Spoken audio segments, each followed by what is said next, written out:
Hello again. A few things to say. I'm starting to record audiobooks for my last two books, Some Words of Mine and The Greatest Sermon Ever Preached. So there'll be paperback, ebook and audiobook available in all formats for those who want them. The first book should take a shorter time than the second one, certainly. And once they're done, that's those seen to. But I'm also starting to write my next book, which is called The Fall of Ananias and Sapphira. Looking at the first century church, I'm trying to get back through 2,000 years church history to what that was about. I'm also going to compare that to the way it is now after lockdown in 2020 and what we're learning about church and relearning and finding out for ourselves. So in comparing these two things, hopefully there'll be an answer as to what church is really about.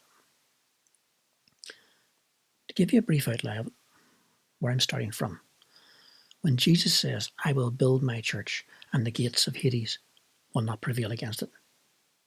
For me, that's not the church that you see. That is the body of believers. And these are the differences. I see the church of Jesus Christ as the body. And the body is all believers who have Christ within them.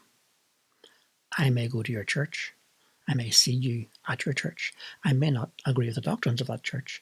I may not agree with the way that church is run. But you have Christ within you. Therefore, you belong to the body. You are his. And I am his. We are the body. What we see is the edifice. I call it that because the edifice is the front of the church, which is presented to the world. The front of the building that we call church. And the edifice is the denominations, the organisations, the complex structures that we as humans build. And it is different from the body. Added into that is also the thing that comes in the 4th century when Constantine decided to make the Christian church the state religion. And this is when things changed and started us down the road that has led to so much grief, war, troubles, arguments. I try to think of how to describe that, to say the state. That sounds very political, but not that what I mean. And then it dawned on me, this is the word. When we are told to not conform any longer to the pattern of this world, but be transformed by the renewing of our mind, this means to take on the mind of Christ, as he taught us 2,000 years ago. But the world comes in and changes things. And what we have is the world entering the church through the edifice and influencing the body. And this is what I'm against. I believe passionately in the separation of church and state. They do better divorced. I think they always have, and they always will. You see, one thing that happens when things like this, political things and other outside influences come in, it causes division.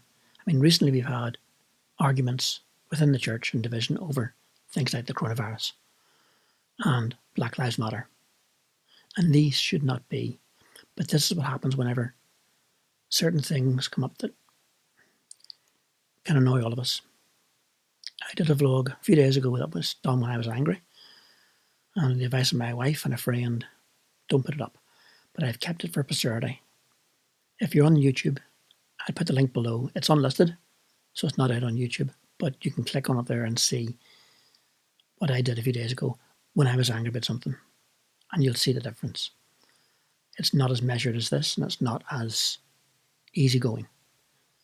Because I was angry. Simple as that. I'll leave it there for that purpose. And this is the founding premise for my book, which I'm going to start work on. And I hope to learn more things from courses I'm doing and other things I'm reading. And we'll see what comes out of it. Don't know how long it'll take. But it's going to be on its way.